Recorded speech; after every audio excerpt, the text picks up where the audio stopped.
नमस्कार. मी भाऊ तोरसेकर. तुम्ही बघत आहात प्रतिपक्ष. मित्रांनो, विधानसभा निवडणुकीचे वेध लागलेले आहेत आणि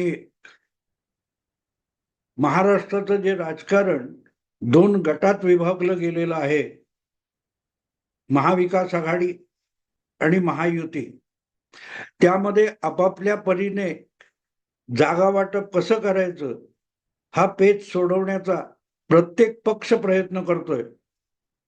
आणि त्यामध्ये नव्याने जी अडचण आलेली आहे ती जितकी विजय मिळवणाऱ्या किंवा यश मिळवणाऱ्या महाविकास आघाडीला आलेली आहे, तितकीच ती अडचण महायुतीमध्ये सुद्धा आहे. पण गंमत अशी असते की यशाची नशा जी असते ती नेहमी अधिक त्रासदायक असते. मला एक कधीतरी वाचलेली एक जुनी चांदोबातली किंवा कुठली तरी गोष्ट आठवते. त्यामध्ये 4 दरोडेखोर असतात, डाकू असतात, आणि ते एका ठिकाणी मोठा दरोडा घालतात आणि प्रचंड संपत्ती लुटून दूर कुठच्या तरी जंगलामध्ये जातात. आणि त्या जंगलात पोहोचल्यानंतर त्यांच्या लक्षात येतं की आपण संपत्ती खूप लुटून आणलेली आहे, पण तिचे वाटे करण्याच्या आधी आपण थकलोय तर काहीतरी खाल्लं पाहिजे. प्रचंड भूक लागलेली आहे, अपरंपार कष्ट आणि मेहनत झालेली आहे. तेव्हा करायचं काय? तर खाण्याची सोय त्या जंगलामध्ये निबिड अरण्यामध्ये नसते. तर मग ते बसून एक निर्णय घेतात की आपण 4 जण आहोत, तो दोघांनी इथेच थांबायचं आणि जी लूट आणलेली आहे ती लूट सांभाळत बसायचं आणि दोघांनी जवळच्या कुठल्या तरी वस्तीमध्ये, गावामध्ये जाऊन खाणं पिणं घेऊन यायचं आणि मस्त जेवून वगैरे झालो, समाधानी झालो की मग आपण लुटून आणलेली जी संपत्ती आहे तिची वाटणी आरामात करू, काही चिंता नाही. आता एवढ्या निबिड अरण्यामध्ये, निर्जन जंगलामध्ये ही संपत्ती पळवणारा जवळपास कोण नाहीये, तेव्हा दोघे इथे राखण करायला पुरेसे आहेत. आणि मग ते 2 डाकू जवळच्या कुठल्या गावात जातात. आता ही माणसं असतात आणि जेव्हा ती माणसं असतात तेव्हा त्यांना सगळे विकार असतात, सगळ्या भावना असतात. त्यामुळे जाणारे दोघे गावात जाऊन काहीतरी खाऊन पिऊन काहीतरी खाणं घेऊन यायचं म्हणून गेलेले असतात. ते असा विचार करतात की आपण एवढी मोठी लूट केली आहे, पण त्याचे 3 भागीदार आहेत. आता हे 4 भागीदार आहेत. या प्रत्येकाला जो वाटा मिळेल तो जर समसमान वाटा झाला तर राखण करायला थांबलेले जंगलात दोघे आहेत, त्यांच्या वाट्याला जेवढं येईल तेवढंच आपल्या वाट्याला येईल. पण वाटेकरी 4 असल्यामुळे आपलं अर्ध नुकसान होतं. 2च वाटेकरी असतील तर आपल्याला जे मिळणार आहे त्याच्या दुप्पट मिळू शकतं. अशी सल्लामसलत हे गावात गेलेले दोघे, खाणं पिणं आणायला गेलेले दोघे करतात आणि ठरवतात की आपण असं काहीतरी करूया की जी लूट आलेली आहे ते आपल्या दोघांना अर्धी अर्धी मिळेल आणि बाकीचे जे 2 वाटेकरी आहेत ते रस्त्यातून दूर होतील. म्हणून ते असा प्लॅन करतात की आपण मस्तपैकी गावात जेवू आणि त्यांच्यासाठी खाणं घेऊन जाऊ. ते खाणं घेऊन जाऊ, त्याच्यात विष कालवायचं, म्हणजे ते जेवतील, भरभरा भुकेलेले आहेत, मरून जातील. मग त्यामुळे उरलेलं जे सगळं आहे त्यांच्याही वाट्याचा हिस्सा आपल्याकडे येईल आणि आपण दोघे दुप्पट दुप्पट संपत्तीचे मालक होऊ. आणि त्याप्रमाणे ते मस्त जेवतात, मित्रांसाठी, जोडीदारांसाठी खाणं घेतात आणि त्याच्यात विष कालवतात. ते परतले की हे दोघे मित्र खाणारे त्यांचं गणित असतं, पण राखण करायला थांबलेले जंगलामधले दोघे डाकू, दरोडेखोर, हे सुद्धा माणसं असतात. त्यांनाही स्वार्थ असतो, भावना असतात, विकार असतात. तेही नेमका असाच विचार करतात की जे जेवण आणायला दोघे गेलेले आहेत ते नसतील तर आपला वाटा पण डबल होऊ शकतो. आपण का नाही दुप्पट आपल्याला संपत्ती मिळावी? काम तर झालेलं आहे. आता फक्त वाटे करण्याचा प्रश्न आहे. आणि त्याप्रमाणे ते लोक असा प्लॅन करतात की आपले जे दोन जोडीदार हे गावात खाणं पिणं आणायला गेलेले ते परतले की त्यांना आधी मारून टाकायचं आणि मग मस्त ताव मारायचा, जेवायचं आणि जी संपत्ती लुटून आणलेली आहे ती अर्धी अर्धी वाटे करायचे आणि आपापल्या मार्गाने जायचं. आपल्याला दुप्पट वाटा मिळेल, दुप्पट हिस्सा मिळेल. आणि नेमकं तसंच होतं. दोघांचाही प्लॅन सक्सेसफुल होतो. ते दोघे खाणं पिणं घेऊन येतात आणि म्हणतात, बघा तुमच्यासाठी चांगली पक्वान्न आणलेत, भरपेट जेवा, मग बसू आणि आरामात आपले वाटे करू. पण ते दोघे जंगलात थांबलेले असतात, त्यांचा प्लॅन वेगळा असतो. ते आल्यानंतर या दोघांनाही मारून टाकतात आणि मस्तपैकी म्हणतात, चला आपल्या चौघांच्या वाट्यामध्ये दोघांना आपण बाजूला केले, त्यामुळे आता अर्धी अर्धी संपत्ती आपलीच आहे. आरामात जेऊ आणि मस्तपैकी वाटे करून आपापल्या मार्गाने निघून जाऊ. पण ते जसजसं खात जातात तसतसं विष आपला प्रयोग करतं आणि उरलेले दोघे सुद्धा मरून जातात. आणि ती एवढी लुटून आणलेली संपत्ती ही अनवरस होते, अनाथ होऊन जाते. सांगायचा हेतू असा की यश जे असतं, विजय जो असतो, तो आपले प्रॉब्लेम घेऊन येत असतो. आणि नेमकी तीच गोष्ट गेल्या लोकसभा निवडणुकीमध्ये ज्यांना चांगलं यश मिळालं त्या महाविकास आघाडीतल्या तीनही पक्षांची झालेली आहे. त्या कथेमध्ये मी सांगितलं चांदोबातल्या, त्या कथेमध्ये 4 वाटेकरी होते, इथे 3 वाटेकरी आहेत आणि त्या तिघांनाही जे यश मिळालंय त्यात सर्वाधिक हिस्सा आपल्याला मिळावा विधानसभेच्या दृष्टीने, असं त्यांचं प्लॅनिंग चालू आहे. आणि हरलेले असले तरी महायुतीमध्ये काहीही वेगळं चालू नाहीये. भारतीय जनता पक्ष असो, शिंदे यांची शिवसेना असो किंवा अजितदादांचा राष्ट्रवादी काँग्रेस गट असो, या तिघांमध्ये सुद्धा विधानसभेच्या अधिकाधिक जागा मिळवण्यासाठी हाणामारी सुरू झालेली आहे. फरक एक आहे मित्रांनो, फरक एक आहे की महाविकास आघाडीमध्ये जे यश मिळालंय त्याचा एक चौथा वाटेकरी आहे आणि तो चौथा वाटेकरी महाविकास आघाडीतले तीनही पक्ष विसरून गेलेले आणि तो वाटेकरी आहे, त्याचं नाव मुस्लिम मत असं आहे. मुस्लिम मतदाराने मोठ्या संख्येने एकजूट होऊन महाविकास आघाडीला यशस्वी केलं हे सत्य हे तीनही पक्ष विसरलेत. पण हळूहळू करत महाविकास आघाडीतले जे पक्ष आहेत त्यांनी मिळवलेल्या यशाचा चौथा वाटेकरी त्याची जाणीव करून देतोय. तुम्हाला आठवत असेल तर ज्या वेळेला उमेदवार ठरवले जात होते आणि परस्पर उद्धव ठाकरे यांनी मध्य दक्षिण या मुंबईच्या मतदारसंघासाठी अनिल देसाई यांचं नाव जाहीर करून टाकलं, तेव्हा मुंबई काँग्रेसच्या अध्यक्ष असलेल्या आमदार आणि माजी मंत्री वर्षा गायकवाड कमालीच्या अस्वस्थ झाल्या होत्या, कारण तो त्यांचा पारंपरिक वडिलार्जित मतदारसंघ होता. त्यांचे वडील तिथून जिंकलेले होते आणि त्यामुळे तो मतदारसंघ काँग्रेसला मिळावा, पर्यायाने आपल्याला मिळावा, असा वर्षा गायकवाड यांचा आग्रह होता.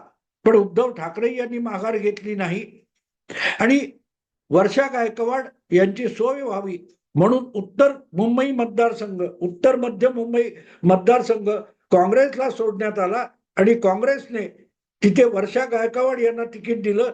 त्यामुळे त्या मतदारसंघावर डोळा ठेवलेले नसीम खान हे काँग्रेसचे माजी आमदार, माजी मंत्री अस्वस्थ झाले आणि त्यांनी आपल्या सगळ्या पदाचे राजीनामे दिले होते आणि त्यांनी एक वाक्य उच्चारलं होतं की लोकशाही आणि संविधान वाचवण्यासाठी मुस्लिमांची मतं हवीत, पण मुस्लिम उमेदवार नको, असं रागारागाने बोलून त्यांनी आपल्या सगळ्या पदांचा त्याग केला होता. महाराष्ट्रात लोकसभेच्या 48 जागा आहेत, पण महाविकास आघाडीच्या तीनही पक्षांना मुस्लिमांची मतं हवी आहेत. पण एकही मुस्लिम उमेदवार दिलेला नाही अशी तक्रार त्यांनी केली होती. पण त्यांना दाद न देता मुस्लिम मतदार हा किती काय म्हणतात तुम्ही लॉयल मतदार आहे, की त्याने भाजपला पराभूत करायचं, भाजपची महायुती पराभूत करायचं म्हणून आपली सगळी ताकद महाविकास आघाडीच्या मागे उभी केली.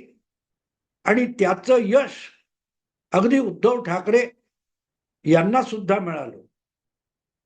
आणि आता हळूहळू करत तो मतदार, याची चर्चा पुढे झाली आणि आता तो मतदार त्यांच्या वतीने बोलणारा जो मुस्लिम राजकीय नेता असतो तो बोलायला लागलाय. मग ते नसीम खान असतील, काँग्रेसचेच हुसेन दलवाई असतील.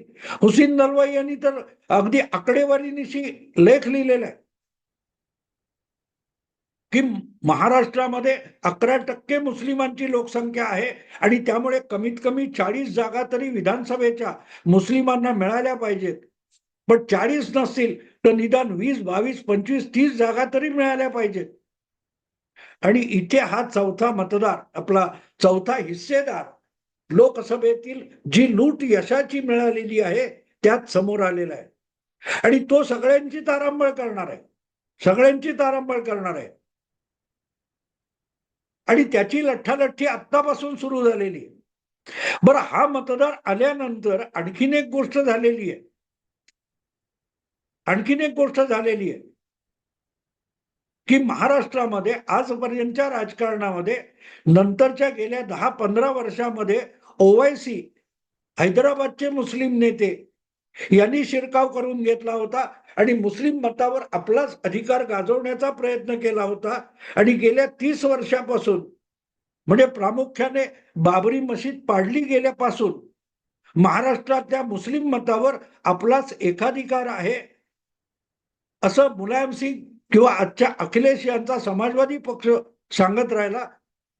उत्तर प्रदेशातल्या लोकसभेच्या यशानंतर अखिलेश यादव यांना पुन्हा एकदा देशव्यापी मुस्लिमांचा नेता, एकमेव नेता होण्याची सुरसुरी आलेली आहे. आणि त्यामुळे त्यांनी सुद्धा विधानसभा महाराष्ट्राची निवडणूक होऊ घातली आहे, त्यामध्ये शिरकाव करून घेण्याचा प्रस्ताव समोर आणलेला आहे. तशा हालचाली सुरू केलेत. अयोध्येमध्ये ज्या माणसाकडून, समाजवादी उमेदवाराकडून भाजपच्या उमेदवाराचा पराभव झाला, त्याला अखिलेश यादव यांनी थेट मुंबईत पाठवून मुंबईच्या हिंदू देवदेवतांचं ग्लोरिफिकेशन करण्याचा प्रयत्न केला. ते कोण आहेत मला नाव आठवत नाही, पण ते मुंबईत येऊन, अवधेश सिंग बहुतेक त्यांचं नाव आहे, ते येऊन सिद्धिविनायकाचं दर्शन घेऊ लागले. हे सगळं बघितलं तर ती चांदोबातली गोष्ट आठवते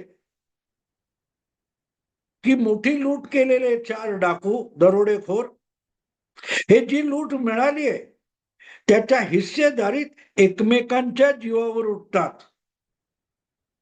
महायुती वेगळी नाहीये, पण महाविकास आघाडीला लूट मिळालेली आहे, महायुतीला लूट मिळालेली नाही.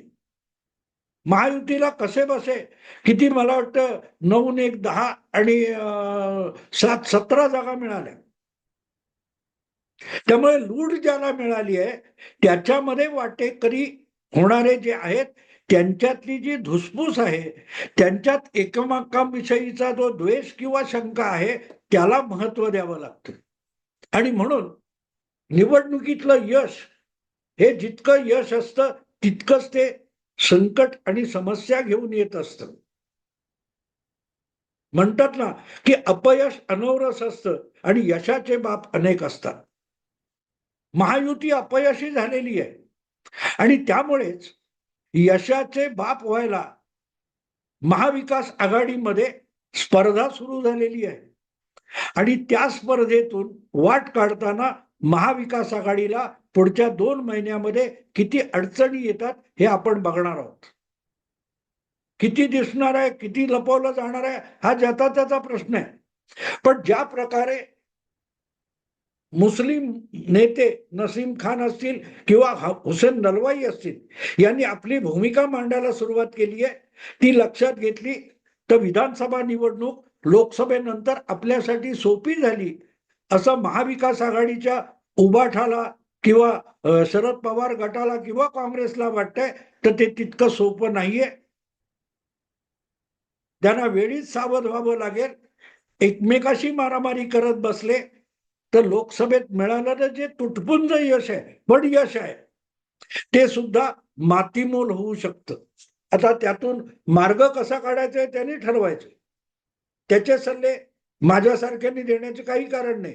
प्रत्येक निवडणुकीत उतरलेला राजकीय पक्ष असतो, त्याला आपली धोरणं असतात, आपल्या भूमिका असतात, आपले डावपेच असतात, आपली रणनीती असते, त्यानुसार जायचं असतं आणि तो त्यांचा अधिकार असतो. तो दुसऱ्या कोणी त्यांना शिकवायची गरज नसते. आणि कुठलाही पक्ष आपलं नुकसान होईल अशी रणनीती आखत नाही किंवा तसलं काही भूमिका घेत नाही. पण एक दुर्दैव असं असतं की यश हे तुम्हाला तारतम्य सोडायला भाग पाडत असतं. तुम्हाला आठवत असेल का, महायुतीमध्ये अवघ्या 4 जागा अजितदादांच्या गटाने लढवल्या होत्या आणि 4 पैकी कशीबशी एक रायगडची तटकरेंची जागा अजितदादांच्या गटाला जिंकता आली. अगदी बारामतीमध्ये सुद्धा अजितदादांना आपल्या पत्नीचा पराभव बघावा लागला.